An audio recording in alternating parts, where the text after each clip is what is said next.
बिस्मिल्लाहिर्रहमानिर्रहीम अस्सलाम वालेकुम। की हाल है भैन भाई? अल्लाह पाक तुहानू खुश रखे, सलामत रखे। जेह्ड़े परदेस च भैन भाई ने अल्लाह पाक उन्होंने अपनी हिफ्ज़ो मान च रखे ते हसदा वसदा रखे। मैं अज बना रही हाँ स्टफ्ड मिर्चां, ओहदी रेसिपी तुहाडे नाल शेयर कर रही हाँ। मैं 1 किलो आलू लए ने, उन्होंने बॉयल करने लिए रख दिता। उन्हें नमक पा के ना 1 चम्मच बॉयल होने लिए रखे। ਜਿਹੜੇ 1 किलो आलू ਲਏ ਸਨ मैं उन्होंने बॉयल करके ठंडा कर लिया। ਹੁਣ ਇਹਨਾਂ ਆਲੂਆਂ ਨੂੰ ਨਾ ਮੈਸ਼ ਕਰਾਂਗੇ।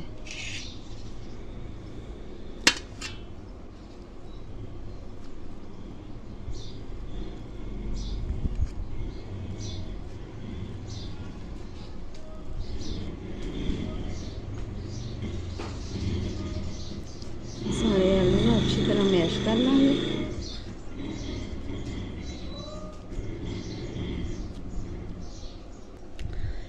आलू में मैश कर लिए ने अच्छी तरह। हुण ना स्पाइसिस ऐड करांगे। दड़दड़ी लाल मिर्च 2 चम्मच, बिस्मिल्लाहिर्रहमानिर्रहीम, 1 चम्मच नमक है, 1 चम्मच अजवाइन,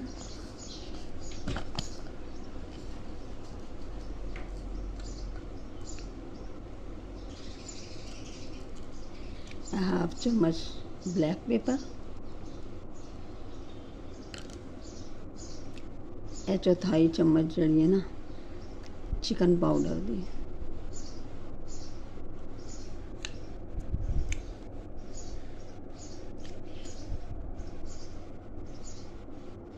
चिकन पाउडर है, गरम मसाला पाए।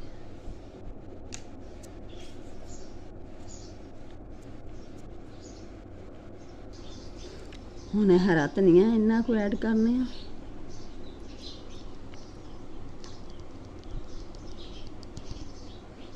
हरिया मिर्चां नहीं पानिया क्योंकि ऑलरेडी असी हरिया मिर्चां ही मसाला भरना। हुण सारे बैटर नूं असी अच्छी तरह ना मिक्स कर लांगे सब चीज़ां नूं। हुण सब चीज़ां ना मिक्स कर लांगे अच्छी तरह।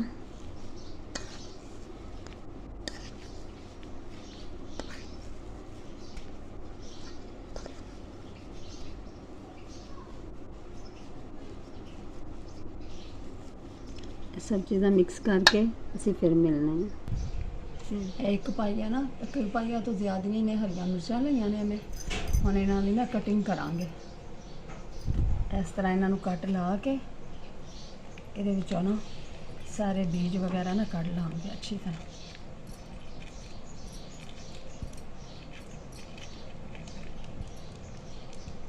इन्हूं ना खाली कर लांगे मिर्च इस तरह।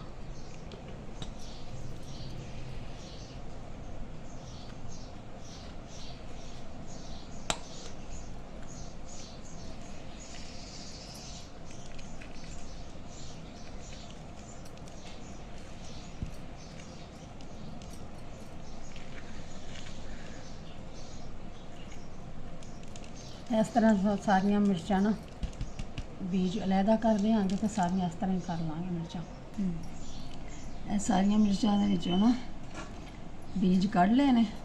हुण इन्हां दे विच ना मैं थोड़ा जिहा 1 चम्मच लिया चाट मसाला ते 1 चम्मच लिया मैं अचार गोश्त का मसाला।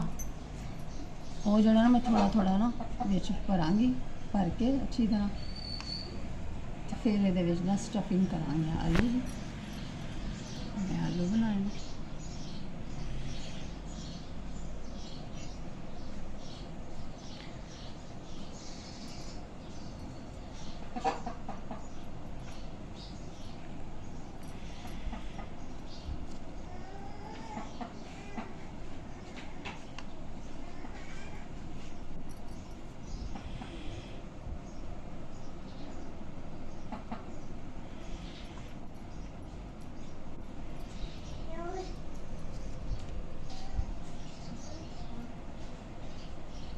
इस तरह ही सारिया मिर्चां ना भर लवांगे।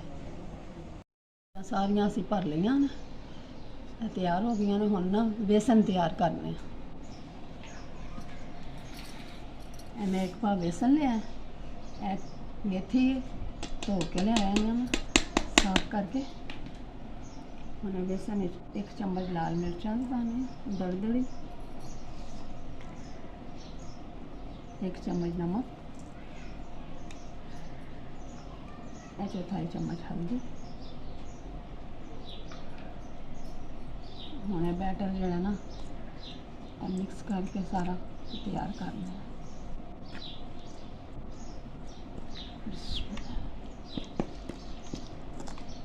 ना ही इन्ना गाढ़ा है बनाना बैटर तो ना ही इन्ना पतला, क्योंकि ये कोटिंग करनी असी हरियां मिर्चां दा।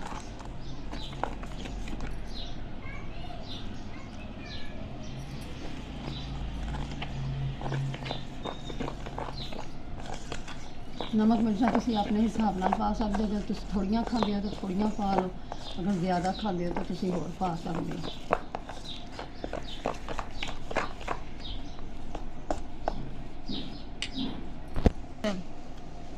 खुश्क धनिया ही ऐड करना है इस बेसन में थोड़ा को, बस सारा मैं खुश्क धनिया पा के ना तो सारा बैटर होना तैयार कर लिया।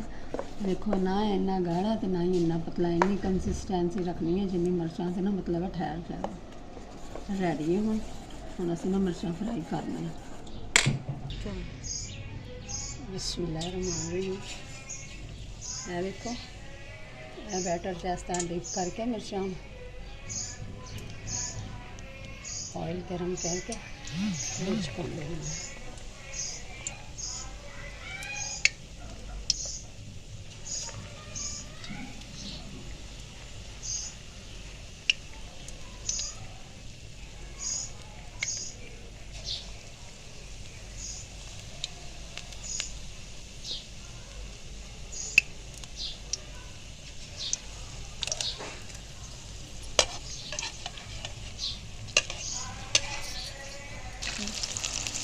ये देखो माशाल्लाह कितना खूबसूरत कलर आया। मिर्चां फ्राई कर लियां, इस तरह ही सारिया मिर्चां होर भी फ्राई करांगे।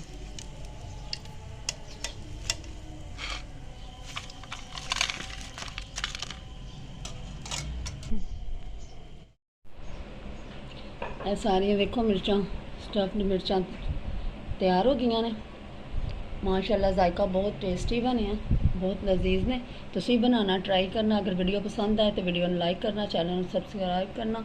अल्लाह हाफिज़।